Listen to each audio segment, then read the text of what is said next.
સુરત તાપી જિલ્લા સહકારી દૂધ ઉત્પાદક સંઘ લિમિટેડ સુમુલ ડેરી ફરી વિવાદમાં આવી છે। સુરતમાં ઈ ટેન્ડરિંગની પ્રક્રિયા તથા બોર્ડ અને બોર્ડ ઓફ ડિરેક્ટરની મંજૂરી વિના મહુવા સુગર ફેક્ટરીમાંથી ખરીદ કરવામાં આવેલા મોલાસીસની ખરીદી કરવામાં આવી હતી। આ બાબતે જવાબદારી સમૂહ વિરુદ્ધ ગુજરાત સહકારી કાયદાની કલમ પ્રમાણે કાર્યવાહી કરવાની માંગ કરવામાં આવી છે। કોંગ્રેસ નેતા દર્શન નાયક દ્વારા પત્રમાં લખાયું છે કે સુરત અને તાપી જિલ્લાના ગરીબ અને આદિવાસી સમાજના 2 લાખ કરતાં વધુ પશુપાલકોની જીવાદોરી સમાન ધી સુરત તાપી જિલ્લા સહકારી દૂધ ઉત્પાદક સંઘ લિમિટેડ એટલે કે સુમુલ ડેરી છેલ્લા 5થી પણ વધુ દાયકાથી કાર્યરત છે, જેથી તેનો વહીવટ સરકારી કાયદાઓ અને નીતિ નિયમો મુજબ બોર્ડ ઓફ ડિરેક્ટર્સની મંજૂરીથી થવો જોઈએ।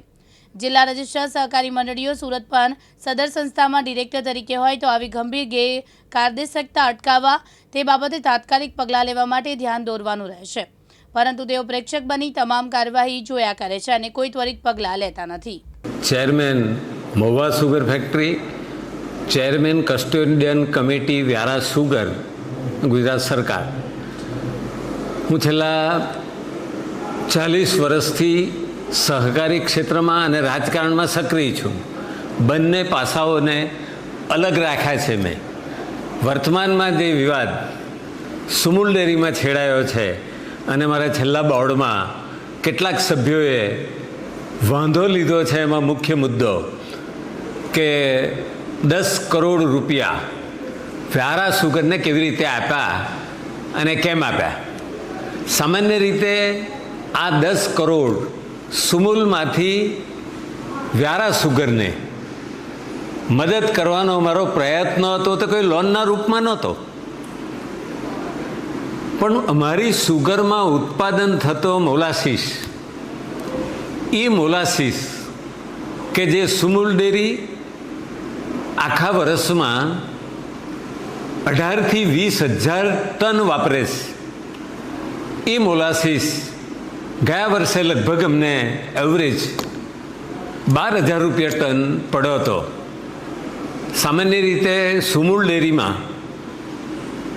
આ ખરીદીની વાત આવે ત્યારે કેટલ ફીડમાં મોલાસીસ સહિત અમે 50 કરોડનું પરચેઝ કરીએ છીએ। એ પરચેઝ અમે જ્યારે કરીએ ત્યારે ઈ ટેન્ડરિંગ મંગાવીએ, અગર તો ઈમેલથી ભાવ મંગાવી લઈએ। ચાલુ વર્ષે ઓક્ટોબરમાં ઈમેલથી ફેક્ટરીઓ પાસે ભાવ મંગાવ્યા અને એમાં ઓછા દર હતા વ્યારા સુગર ફેક્ટરીના, એ દરથી અમે એની પાસે લેવાનું નક્કી કર્યું। પરંતુ ભૂતકાળના જીએસટીના કેટલાક વિવાદને કારણે અમે વ્યારા સુગર સાથે વ્યવહાર નહીં કરી શકીએ એવી નોટિસ ઇન્કમટેક્સ વિભાગની મળી। એના કારણે વાયા મહુવા અમે એ મોલાસીસ પરચેઝ કર્યો વ્યારાનો, અને એ મોલાસીસ પેટે 10 કરોડ રૂપિયા અમે એડવાન્સ આપ્યા। એમાં છેલ્લા 1 મહિનામાં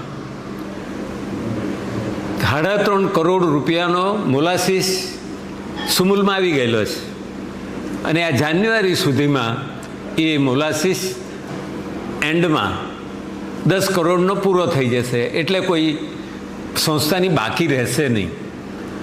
આ વેપારમાં, આ વેપાર સામાન્ય રીતે પ્રમુખ કે બોર્ડ નથી કરતું, પરચેઝ વિભાગને પાવર આપેલા હોય છે, એટલે પરચેઝ વિભાગ એ એની નોંધ અમને પરચેઝ મિટિંગમાં એપ્રુવલ કરાવે છે, બાકી એ લોકો જ વહીવટ કરે છે। આ જે વેપાર કર્યો છે એમાં લગભગ કરોડ ઉપરાંત રૂપિયા નફો રહેવાનો છે। જે તે મહુવા સુગરે, આ મહુવા સુગર, વ્યારા સુગર અને સુમુલ વચ્ચે જે કરારો થયા, એ જ દિવસે કેટલીક સુગર ફેક્ટરીઓએ એ મોલાસીસ લગભગ 1500 રૂપિયા વધારે ભાવ આપીને પરચેસ કર્યો છે મહેસાણા યુનિયને। એના કારણે આ વેપારમાં સુમુલ ડેરીને ફાયદો થવાનો છે કરોડ ઉપરાંત રૂપિયા। એટલે એમાં કોઈ લોન આપવાનો સવાલ નથી, પણ આ વેપાર પેટે એડવાન્સ પેલી નબળી સુગર છે એને સમયસર મદદ થાય ને સમયસર ગરીબ આદિવાસી લોકોને શેરડીના પૈસા મળી જાય, એના માટેનો આ મારો પ્રયત્ન હતો। એટલે કોઈ વિવાદને અવકાશ નથી, ઓફિશિયલી આ વેપાર થયેલો છે। તો સુમુલના ડિરેક્ટરો પણ જાતે ખુદ વિરોધ કરી રહ્યા છે. વ્યારા સુગરના જે નરેશ પટેલ હતા કસ્ટોડિયન કમિટીમાં, એમણે પણ રાજીનામું આપ્યું છે. રાજીનામું આપ્યાની વાતો ચાલે છે, 5 મહિના પહેલાંની પણ વાતો ચાલે છે. પણ રાજ્ય સરકારે જે બોર્ડ મૂક્યું, એ બોર્ડ એટલા માટે મૂકેલું કે 15 વર્ષ બંધ પડેલી સુગર ફેક્ટરી ચાલુ થાય. એ વિસ્તારના શેરડી પકવતા ગરીબ જે આદિવાસી ખેડૂતો છે, એ અન્ય સુગરો કે અન્ય સંસ્થાઓ કે અન્ય વેપારીઓના ચુંગાલમાં 1000 રૂપિયા ઓછા લેતા હતા ભાવ, 1000 રૂપિયા. એમાંથી આ શોષણને અટકાવવા આદરણીય CR પાટીલ સાહેબ અને રાજ્ય સરકારે મદદ કરી સુગરને, અને એમાં કસ્ટોડિયન કમિટી મૂકી અને એ ભાવથી મૂકી કે બધા કસ્ટોડિયનના બધા માણસો મળીને આ સુગર ફેક્ટરી ચલવે, સારામાં સારી ચાલે. પણ શરૂઆતથી જ સુગર ચાલે તો બરાબર ચાલે છે, તમે કરો કરીને કેટલાય હાજરી આપી એ તપાસનો વિષય છે. નરેશભાઈ પોતે જ માની લે કે કેટલી મિટિંગમાં એ ગયા, કેટલો માનસિક સપોર્ટ કરો. અન્ય ડિરેક્ટરો હશે, એમને પણ પૂછી શકાય. શરૂઆતથી જ આ લોકોએ કોઈએ રહેવું નહોતું, આ લોકોએ કોઈએ કરવું નહોતું, અને માત્ર મારા પર ઢોળવાનો પ્રયત્ન કરે. પણ મારા સ્વભાવ પ્રમાણે મારા જાહેર જીવનમાં ત્યાં તાપી જિલ્લાના ખેડૂતોની 5 લાખ ટન શેરડી 1000 રૂપિયા ઓછા લેતા હતા, એટલે 50 કરોડનું નુકસાન જતું હતું. એ શોષણ સામેનો મારો આ જંગ છે, જંગ હતો, છે અને રહેશે. એમાં કોઈ બીજો ચર્ચાનો વિષય નથી. કાકા, શા માટે તમે મદદ કરી મહુવા સુગરને? બરાબર છે કે જે બી તમારો વ્યવહાર ચાલતો હોય, સુમુલના જે ડિરેક્ટરો છે અને ઉપપ્રમુખ બી અંદર ખાને છે તે વિરોધ કરી રહ્યા છે, એ બાબતે શું કહેશો? સામાન્ય રીતે મેં આપને એક જ મારી વાતમાં કહ્યું કે આ સુગર ચાલે, આ સુગર સાથે જોડાયેલા જે આદિવાસી નાના ખેડૂત છે એની કોઈને પડી નથી. અન્ય સુગરોને એવું લાગે કે બંધ થાય તો સારું, અમને શેરડી મળે, એવા ભાવ સાથે એ લોકો કામ કરે છે. એમ કહું તો ખોટું નથી.